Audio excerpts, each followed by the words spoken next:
Well, our next presentation then is from Stuart Dykes, a project consultant with Supporters Direct, who for the last couple of years has been helping trusts implement, and I hope I get this right, Stuart, Article 35 of UEFA's licensing requirements, regulations which requires clubs to have a supporter liaison officer. Stuart's presentation is an introduction to the role of the supporter liaison officer. Please welcome him to the stage.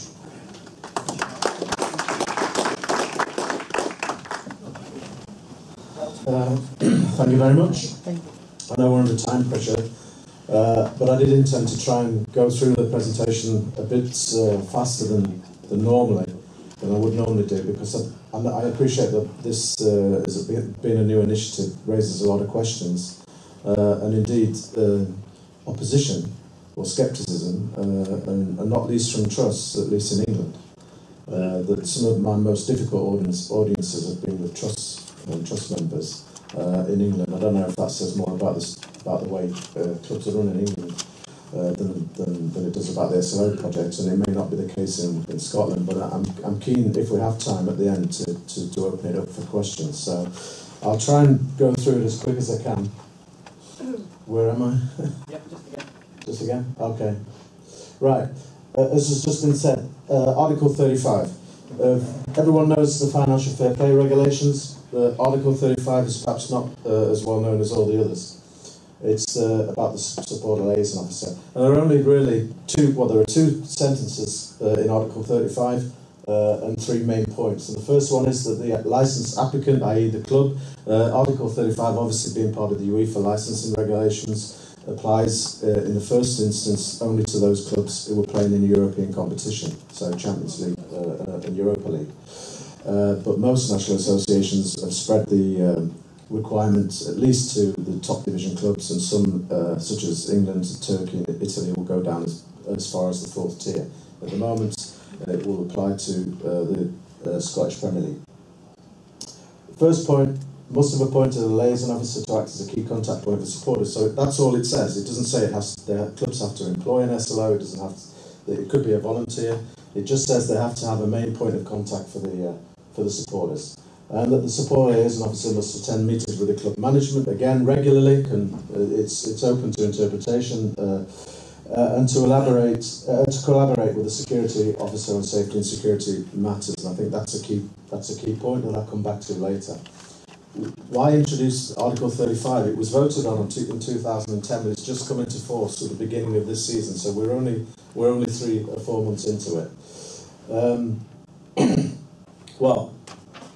In 2007, Supporters Direct did a survey of all the national associations on the subject of fan relations, and virtually all of the national associations, as you would expect, I think, said that they wanted to improve relations with their fans, as did their clubs.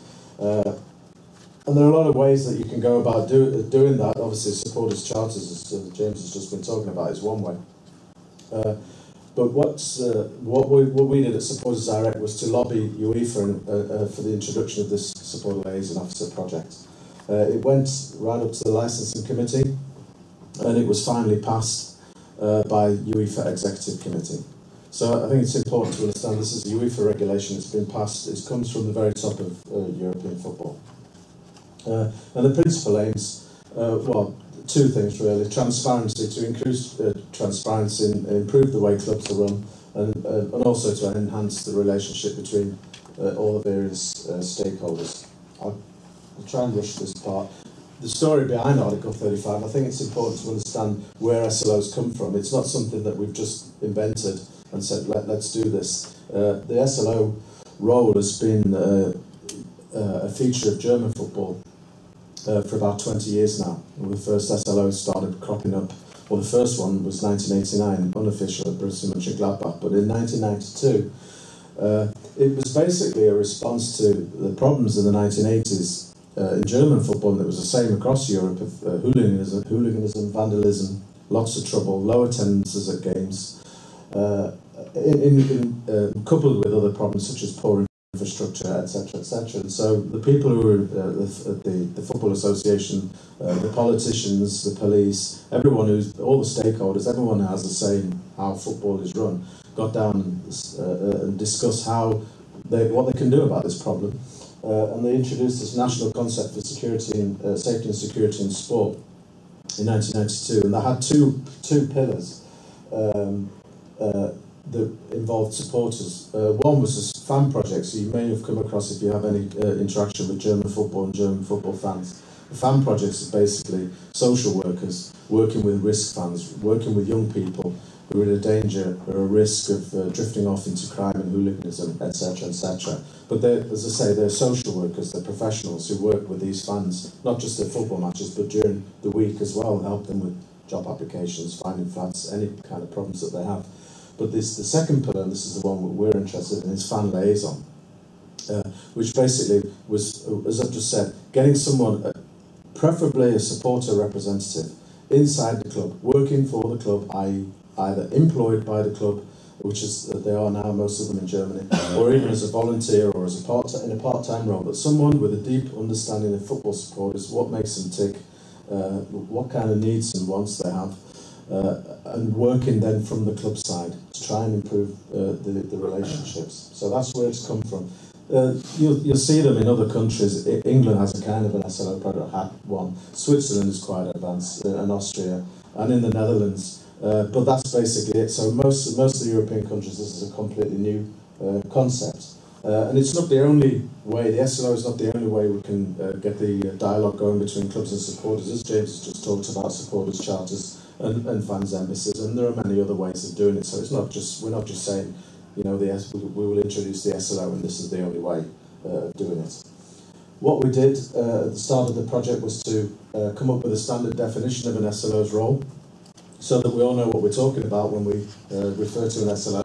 We decided to call them a bridge between the fans and the club, and that they help to improve the dialogue. We call them a bridge, but in Germany we have lots of different terms for SLOs. Sometimes we call them translators, because we know clubs speak one language, fans speak another, the police speak another language again, and stewards, and so there's someone in the middle there who's trying to translate between what this police officer wants, or what the club, what the club wants, or what the fans want, translating in all the various directions. You can call them a conduit, or a middle, a go-between, or whatever, or a liaison officer is the term that was agreed. The importance of credibility. It's important, the information that they get, it's important that they are accepted and trusted by, not only by the club, but also by the supporters. So personal credibility, that the police accept them, is the key. Decision-making, transparency. We hope that the SLOs, as has been the case in Germany, will help to, not only when clubs are making decisions, to communicate those decisions to supporters so that they better understand why these decisions have been taken, or maybe even involve them in the decision-making process, but the other way around, that the SLO is there to communicate the views and opinions of supporters to the club to help them improve the decisions that they take. The fourth aspect is building the relationships, not only between the club and the fans, but between the fans amongst themselves. Often you get conflicts within fan bases, and also between the police and security officers, with the police and with other stakeholders such as transport companies, catering, the paramedics, whoever, anyone who's basically involved in match day operations, that the SLO is there to improve that dialogue and communication between all the various parties. And a fifth aspect, I think, that's really important is where the SLOs are in place and functioning, that they cooperate with the SLO at the other club. So this can range just from the simple stuff that you're perhaps all familiar with, that making sure, that if you're going to an away game, you have, as a supporter, all the information that you need ahead of that game. Not just where's the stadium and how do I get there, but what do the tickets cost. And it could be also, what am I allowed to take inside the stadium? Often this information is not communicated to supporters. Can I take a camera in? Can I take a bag? Can I do this? Can I do that? What are the do's and don'ts? Where can I go for a drink before the game and be safe, etc., etc. So I think the communication between the SLOs themselves is a key aspect.